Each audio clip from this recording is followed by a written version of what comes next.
Good morning, Marietta High School. My name is Keith Paul. I'm the proud principal. Today is our annual Veterans Day ceremony. On behalf of all of our Blue Devils, past, present, and future, and behalf of a grateful nation, thank you for your service. Enjoy today's program. Pizza. Ho. Ho.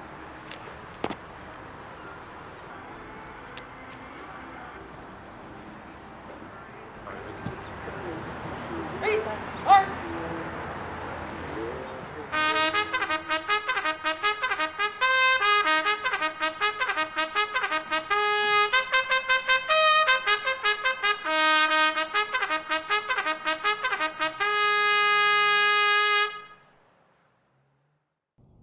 Oh, say, can you see by the dawn's early light what so proudly we hailed as the twilight's last gleaming, whose broad stripes and bright stars through the perilous fight o'er the ramparts we watched were so gallantly streaming, and the rocket's red glare, the bombs bursting in air, gave proof through the night that our flag was still there. Oh, say, does that star-spangled banner yet wave o'er the land of the free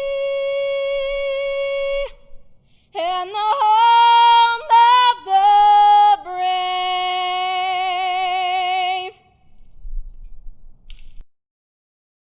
Hi, I'm Cadet Lieutenant Colonel Bonilla, and I am the Vice Group Commander for GA 20021. During these times, we like to honor the sacrifices made by our fallen soldiers and reflect on the privileges we have because of those sacrifices.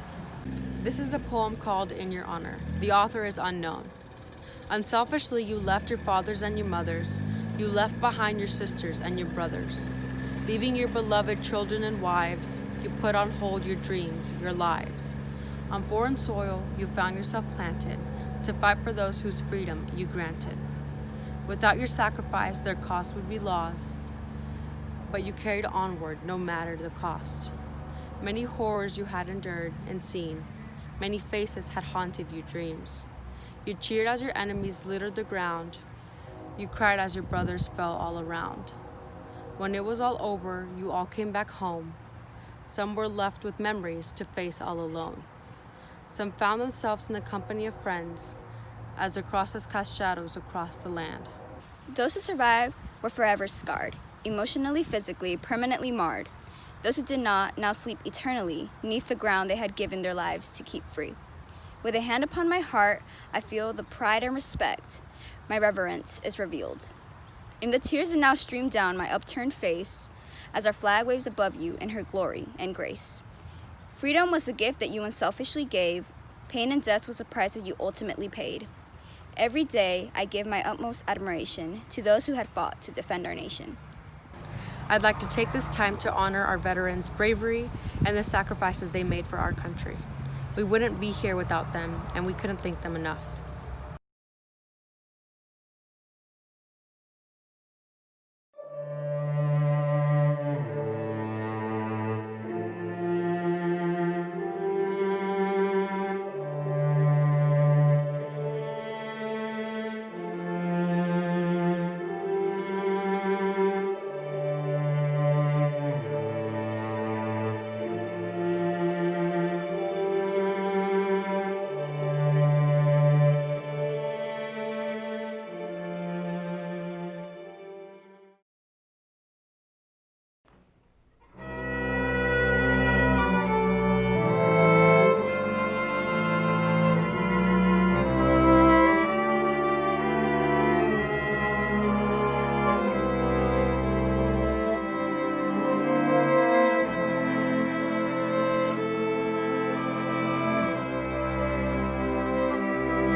Hi, my name is Grant Rivera, and I serve as a very proud superintendent here at Marietta City Schools. And I'm honored today, along with our students, our staff, and our entire community, to celebrate the men and women of our armed services, both active duty and retired. We thank you for your service. We thank you for the inspiration and for the example you set for everyone in our community.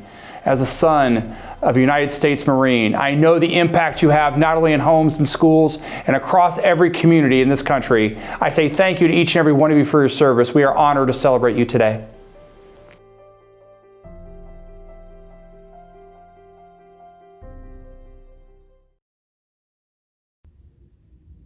I'm Jose G. Alfaro, Chief Master Sergeant, retired, United States Air Force, 30 years. Hi, my name is Dr. Belinda Smith. I was a sergeant in the Army and I served 8 years. Master Sergeant Nicholas Smith, 22 years, United States Air Force. Lieutenant Colonel James T. Wilson, 23 years, United States Air Force. I'm Cadet Lopez. I'm the group commander for GA20021. I have the honor of introducing Sergeant MOROCCO Coleman, a Vietnam veteran with an absolutely amazing story. My name is MOROCCO Coleman. I served in the United States Army, and when I was discharged from the military, I was the rank of Sergeant E5. I was in for 3 years, from January of 1967 until January of 1970. All right, well, what was going on in the world was my peers, many of them were protesting on courthouse steps, protesting in Washington, D.C., and their mantra was, we must stop this war in Vietnam. And many didn't want to go. And so they, in solidarity, many of them burned their draft cards on national TV. They did other acts to go up against the government in total opposition to the war in Vietnam. And at the time, I was in college at North Carolina Central University in Durham, North Carolina, and I was on a track team, and it was an international track team. We attended international track meets, and I was a 110 high hurdler and a 400-meter hurdler, and I had qualified for the Olympic trials for 1968, but in 1967 they had the trials at Lake Tahoe. I got my letter telling me that I had qualified and to come and compete to see if I made the final cut for the Olympics. I was very excited about it, but then the next thing that happened was I got a letter from an uncle that I didn't know I had, named Sam, and it was a draft notice. Now, when I was traveling, we had tutors on the track team, but in my brilliance, I decided for one semester to drop my hours and work with the tutor. Little did I know that I was below a certain number of unit points that now made me susceptible to the draft. And so that's how the military was able to draft me. I ended up going to Fort Benning, Georgia for basic training, and that was January of 1967. In basic training, they told me, they said, listen, you scored pretty good and whatnot. You know, we would like to offer you some a school. And I said, well, will that keep me out of Vietnam? And they said, yes, the military wouldn't spend money training you to send you to Vietnam. This would be a good way to keep from going. So I agonized for about 5 days. And finally I said, okay, I'll take that extra year for school. No, I told them, I said, yes, I'll take the school. And they said, okay, now to get to school, you have to sign up for an extra year. I said, but I was drafted for 2 years. They said, well, you'll have to sign up for another year in order to get to school. And finally, agonizing over it, I decided that I would sign up for that extra year to keep from going to Vietnam. Well, I finished basic training. After basic training, I was sent to Fort Lee, Virginia, outside of Petersburg, Virginia. And I went there to a quartermaster school. And my school was for clerical and quartermaster. After that, I was sent back to Fort Benning for about 6 months. I was assigned to the 43rd Engineer Battalion. Now, I don't know anything about engineering, but I was assigned to headquarters company. So I was handling all of the clerical for the company. I received orders telling me that I was now going to Vietnam. So 1 year after I'd been in the military, from January of 1967 until January of 68, I'm now going to Vietnam for my second year. I signed up for a school for an extra year to keep from going to Vietnam. So I landed in Vietnam on January 30th, 1968.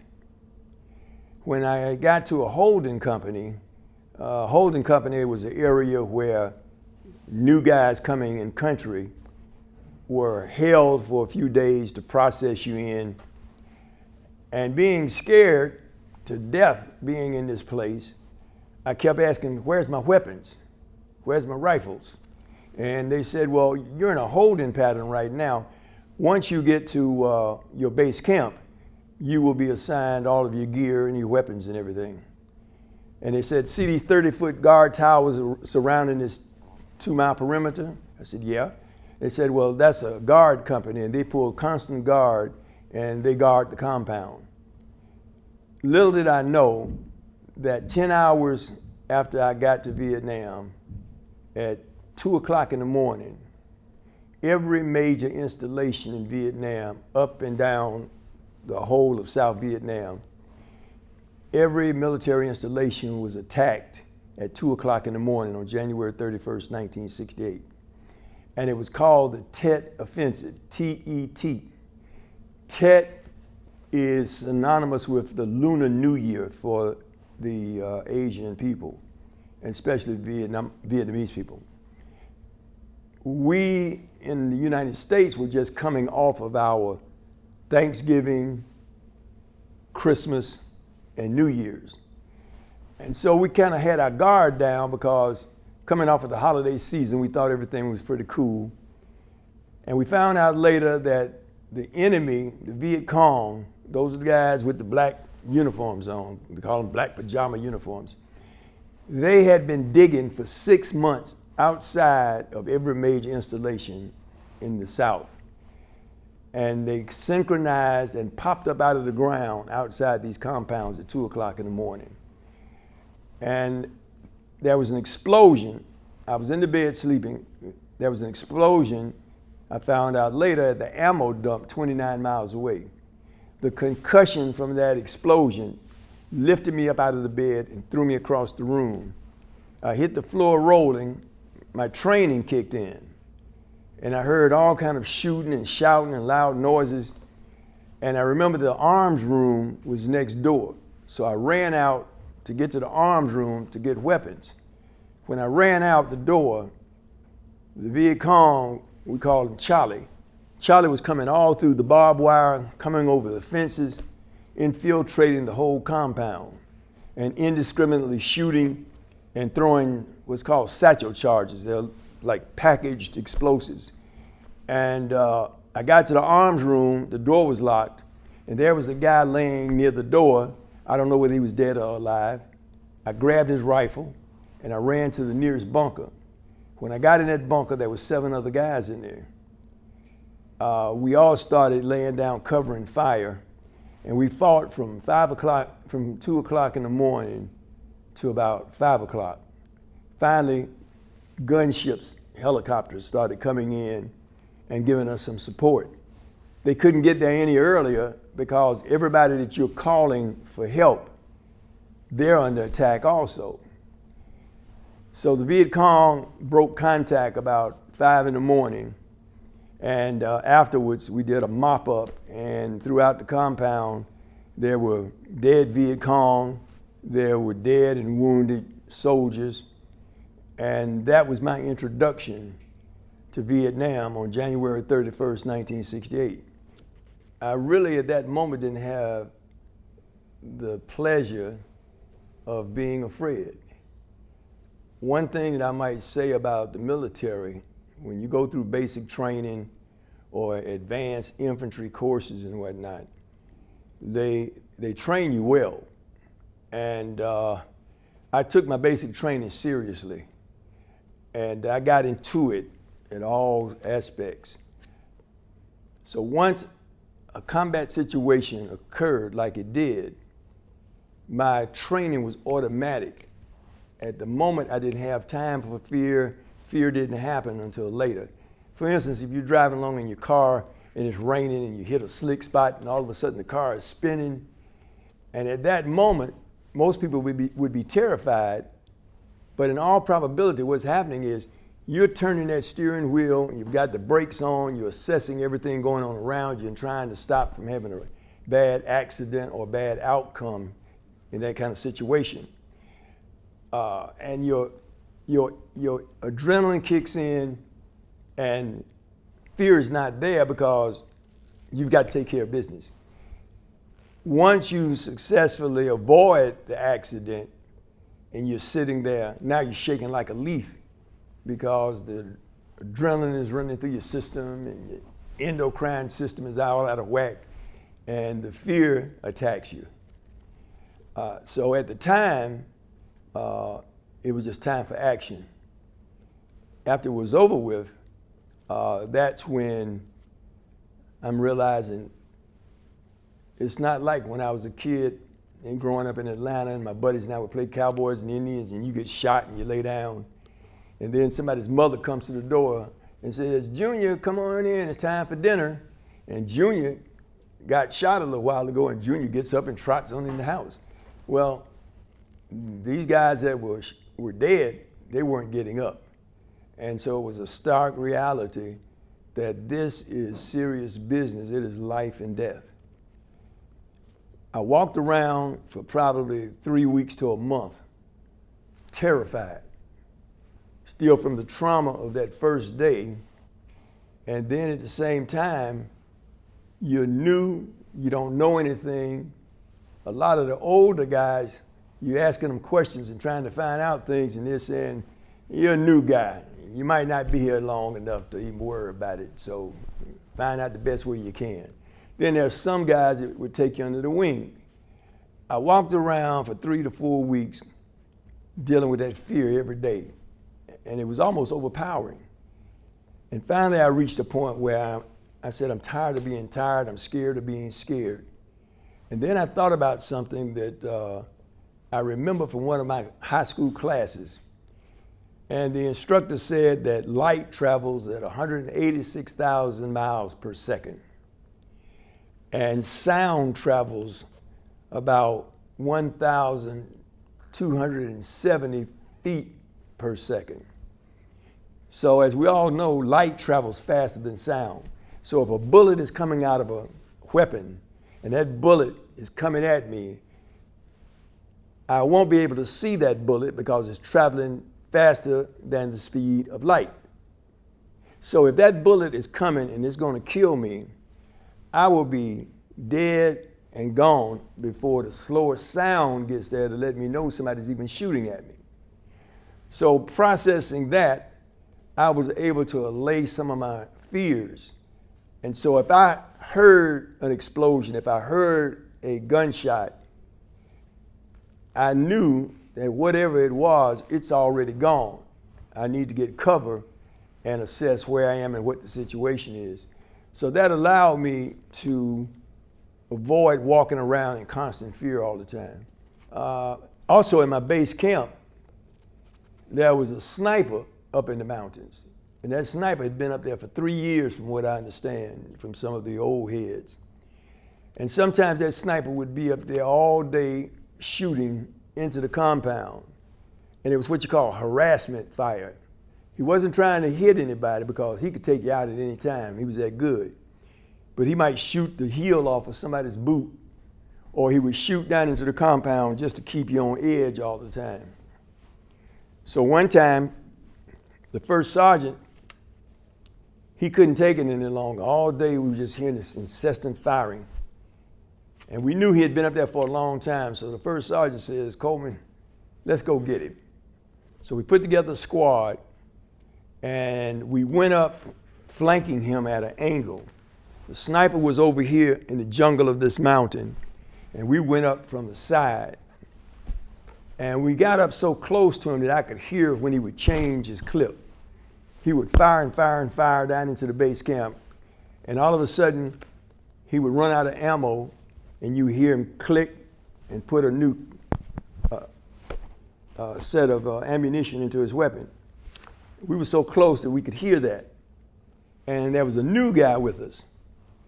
And he evidently was dealing with his own fears. And he jumped up and threw a hand grenade. The sniper's over this way. He throws the hand grenade near us. So the hand grenade goes up the hill. The sniper saw him when he jumped up. So now the sniper turned his weapon, and you could hear him turning the bullets flying over our heads. We were down as low as we could get. Well, he couldn't hit us because we were at an angle, but we were pinned down, and the jungle and the bushes are falling down on us where he's cutting it down with his bullets.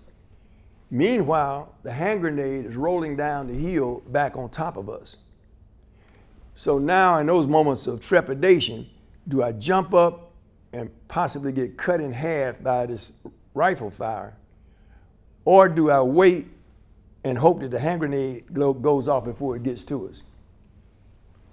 While all of us were dealing with that indecision, and it's a matter of seconds now, all of a sudden the hand grenade goes off, and we're just outside the killing range on the hand grenade.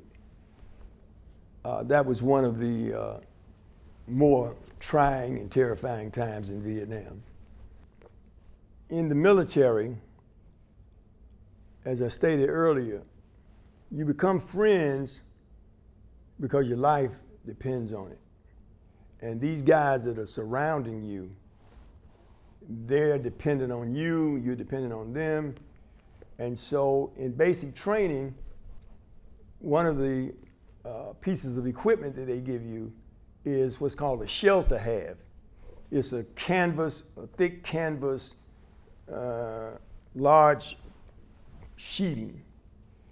And you carry that with you. The soldier next to you carries one. So now we need to build a tent. Well, your shelter half has some tabs on it, and mine does too. We can take your shelter half and my shelter half and put them together and snap the snaps on them, and now we have a tent. So everything that you've got, I've got, and so our training is like that because we're all dependent on one another. So black or white, it didn't matter. You became brothers in a sense. Now, of course, you always have individuals that I just don't like you because of something insignificant. You don't like me because of something insignificant. So you have those little quirks like that. But for all intent and purposes, you become one. Sometimes we would sit around and we would have, somebody would have a tape recorder. And somebody back in the world, back in the States, would send them a reel-to-reel tape, and everybody would crowd around to see what the latest songs were, the latest music. And this would be a tape of all the latest Motown sounds. Well, we would dance and socialize and have a great time as one, listening to the Motown sounds. I was in love with Aretha Franklin, so I used to love Aretha Franklin. And there was a guy from Indiana, and he asked me, and he was a country boy from Indiana, off a farm, and he said, well, Rock, you like Aretha Franklin. Have you ever heard of Tiny Wynette? And I said, who's Tiny Wynette? I don't know about Tiny Wynette. And I never will forget the hurt in his eyes because he loved Tiny Wynette as much as I loved Aretha Franklin. And so I was kind of universal because I would listen to all types of music, country and western, the whole 9 yards. And so you could dislike a person just because of personal picadillos. But from a racist standpoint, you very seldom saw overt racism. And when you did, you either called that person out made them aware, made others aware, and it was dealt with in different ways. So in keeping with Veterans Day and me personally paying homage to my fellow brothers and sisters in arms that are soldiers and to those that have served and now are veterans. In keeping with the Veterans Day theme, many young people have asked me about going into the military. Should they volunteer for the military? And what I tell them is that I don't try to make any decisions for anybody or tell anybody what to do. I share the good, the bad, the indifferent, so that they can make an informed decision. In the military, all branches offer education, training. If you make it a career, there are benefits that are very profound once you have served your time.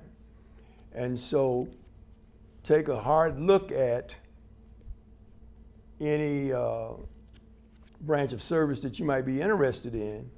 Talk to recruiters, talk to some of your parents, talk to some of your friends that have gone to the military, and get a wide taste of each one of the branches and what people have to say, and then do your own research.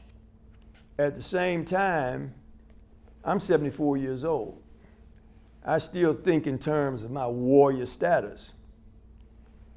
And at the same time, I also have to recognize that today's young people are coming along just like we did when we were standing in front of the state capitals around the country and protesting the Vietnam War. Well, young people are protesting many of the ills of the United States at this time. And I would say, fight for what you believe in. Just make sure that your cause is a valid and a worthy one. At the same time, strive for as much education as you possibly can, because knowledge is power. And also, I would say that participate in your classroom settings. Talk to us older people. We might not have the same lingo, but we can break through that barrier.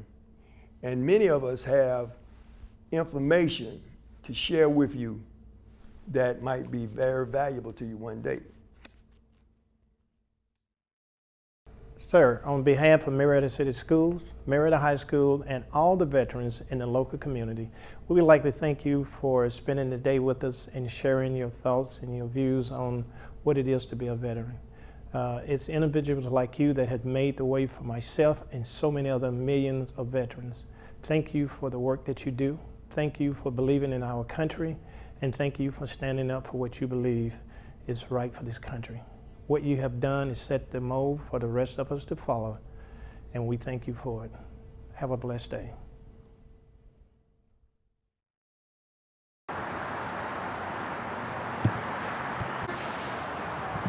Reset. Arm.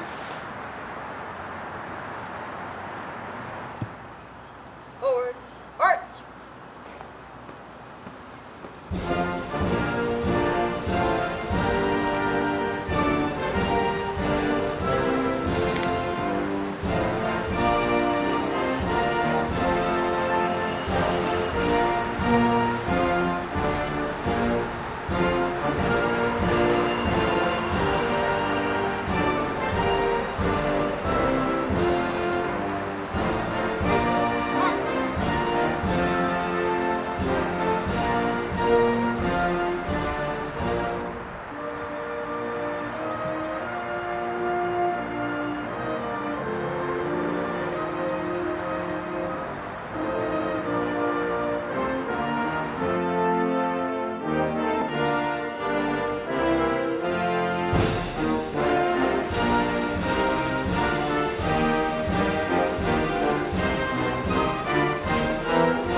Order.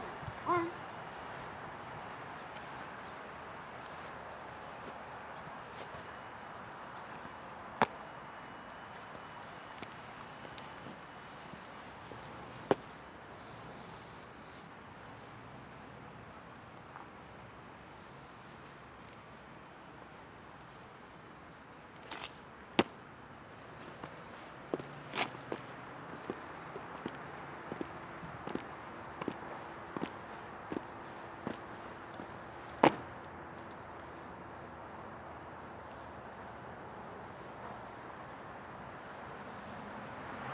Reason. Arms.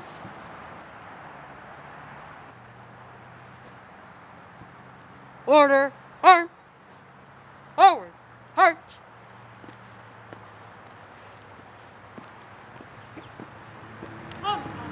Right. Forward. Stand fast. Arch.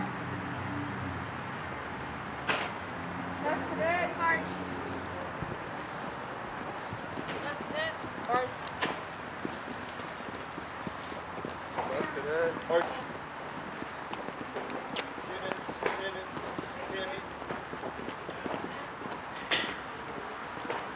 Thank you to everyone who helped put today's program together. A heartfelt thank you to all of our veterans, especially Sergeant Coleman. Thank you to Ms. House, Colonel Wilson, Marietta Lopez, Josh Dempsey, and everybody who brought today's program together. On behalf of a grateful school, thank you to all of our veterans. Have a great day.